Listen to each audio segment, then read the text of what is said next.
Hello बच्चों, let's see this question. If y equal to a log modulus x plus bx square plus x has its extremum values at x equal to -1 and x equal to 2, then option a is equal to 2 and b equal to -1. Option b, a is equal to 2 and b equal to -1 by 2. Option c, a is equal to -2 and b is equal to 1 by 2. And option d, none of this. बच्चों, इस question में हमें एक function provide किया हुआ है और बोला जा रहा है कि इस फंक्शन के लिए जो एक्सट्रीमम वैल्यूज हैं वो x equal to -1 and x equal to 2 पे एग्जिस्ट करती है. तो यहाँ पे इन कंडीशंस को फॉलो करते हुए हमें इस क्वेश्चन में a और b की वैल्यू को फाइंड आउट करना है. क्वेश्चन पे प्रोसीड करने से पहले हम इससे रिलेटेड हमारा की कंसेप्ट देख लेते हैं. तो बच्चों, की कंसेप्ट में हम देखेंगे कि किसी भी फंक्शन के लिए जो एक्सट्रीमम वैल्यूज है उसकी कंडीशंस क्या होती है. For a function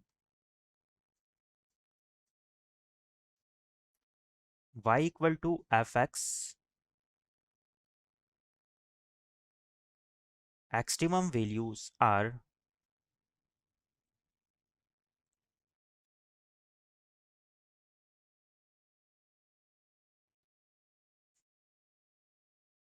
for a function y equal to fx extremum values. तो एक्सट्रीमम वैल्यूज को हम कैसे फाइंड आउट करते हैं? तो यहाँ से हम क्या करेंगे, जो गिवन फंक्शन है उसका डिफरेंशिएशन करेंगे. तो ये हो जाएगा dy by d x equal to f dash x, और इसे हमें क्या करना है, जीरो के इक्वल पुट करना है.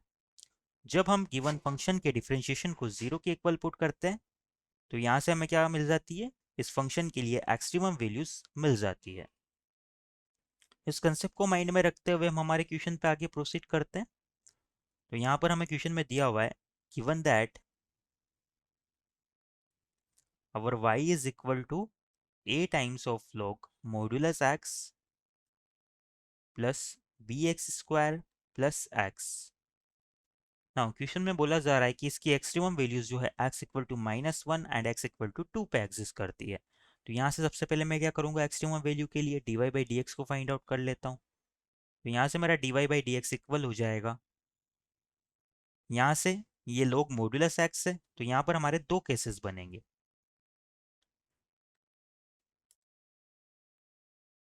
जब हम इसका डिफरेंशिएशन करेंगे तो यहाँ पर हमारे दो केसेस बन जाएंगे. वो क्या होंगे, suppose a times of log modulus x.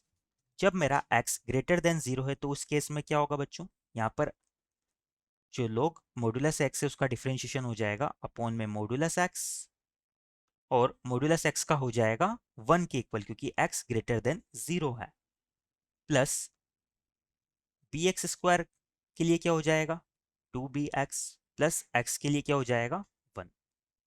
और यहाँ पर x मेरा ग्रेटर देन जीरो है तो ये जो डिनोमिनेटर में मॉडुलस x है इसे हम पॉजिटिव साइन के साथ ओपन कर सकते हैं मॉडुलस को.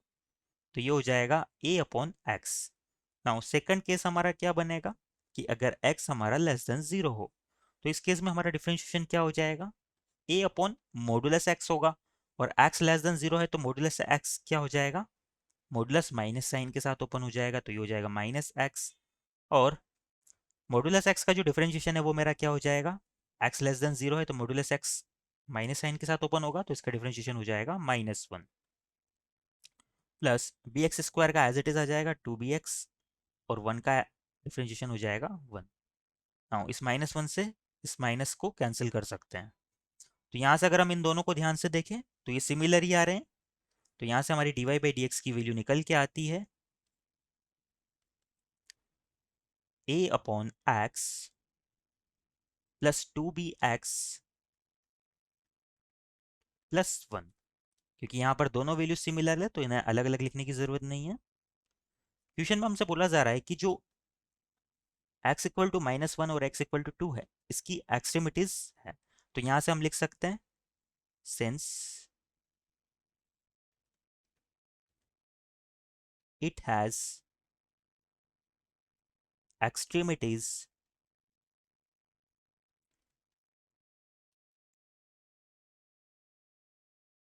at x equal to -1 and x equal to 2, then तो यहाँ से हमारा क्या होगा, dy बाई डी की वैल्यू 0 के इक्वल हो जाएगी 8 x equal to -1 and x equal to 2 पर। तो यहाँ से हम dy बाई डी की वैल्यू को 0 के इक्वल पुट कर देते हैं, x की वैल्यू को -1 और 2 पुट करके। तो यहाँ से हमें a और b में दो इक्वेशंस मिल जाएगी जिन्हें सोल्व करके हम a और b की वैल्यू को फाइंड आउट कर सकते हैं। तो सबसे पहले हम x इक्वल टू -1 के लिए बात करते हैं। तो यहाँ से dy बाई डी हमारा 0 के इक्वल आ रहा है एट x इक्वल टू -1। तो यहाँ से क्या केस बनेगा बच्चों, a upon -1 plus 2b into -1 plus 1 equal to 0। इसे सिंप्लीफाई करते हुए लिखूं तो यहाँ से मेरा ये बनेगा, ये माइनस ए होगा, ये -2b होगा, प्लस 1 इक्वल टू 0। इस a और b वाले टर्म को हम अगर RHS में लेके जाएं तो ये हो जाएगा a plus 2b equal to 1। इसे हम इक्वेशन 1 नाम दे देते हैं। सिमिलरली अगर हम x इक्वल टू 2 यहाँ पर पुट करें तो क्या होगा, एट x इक्वल टू 2। तो x इक्वल टू 2 पे हमारा हो जाएगा a upon 2 plus 2b into 2 plus 1 equal to 0। इसे सिंप्लीफाई करें तो ये हमारा हो जाएगा, यहाँ से हम क्या करते हैं, पूरी इक्वेशन को 2 से मल्टीप्लाई कर देते हैं। तो ये हो जाएगा a plus 8b plus 2 equal to 0। Now equation 2 इसे हम नाम दे देते हैं। तो बच्चों a और b में हमें दो इक्वेशंस मिल चुकी है, इनकी हेल्प से हम a और b की वैल्यू को फाइंड आउट कर लेंगे। तो यहाँ से हम लिख सकते हैं बाई इक्वेशन 1 एंड 2। इक्वेशन 1 और 2 से हमारा क्या आ जाएगा, तो इक्वेशन 1 की हेल्प से हम a की वैल्यू जो कि 1 माइनस 2b के इक्वल आ रही है इस इक्वेशन 2 में पुट कर देते हैं। तो ये हो जाएगा 1 minus 2b plus 8b plus 2 equal to 0। इसे सिंप्लीफाई करें तो ये होगा 6b इक्वल टू -3। और यहाँ से b की वैल्यू हमारी कितनी आ जाएगी, माइनस ऑफ 1/2। ये हमें b की वैल्यू मिल चुकी है। इस b की वैल्यू को हम किसी भी इक्वेशन में पुट करके a की वैल्यू को भी फाइंड आउट कर सकते हैं। तो यहाँ से हम इक्वेशन 1 में b की वैल्यू को पुट कर देते हैं, -1/2। तो यहाँ से हम लिख सकते हैं by equation 1 a plus 2b है, तो b की जगह क्या आ जाएगा, -1/2 इक्वल टू है मेरा 1 के। 2 से 2 को कैंसिल कर देंगे तो यहाँ से a की वैल्यू मेरी निकल के आती है 2 के इक्वल, और b की वैल्यू हमारी कितनी आई है, -1/2। यही हमारे इस क्वेश्चन के रिगार्डिंग फाइनल आंसर्स हो जाएंगे। एक बार हमारे ऑप्शंस देख लेते हैं हम। तो इस क्वेश्चन के रिगार्डिंग मेरा ऑप्शन बी ये करेक्ट हो जाएगा। our final answer is option B. I hope you understand it well. Best of luck.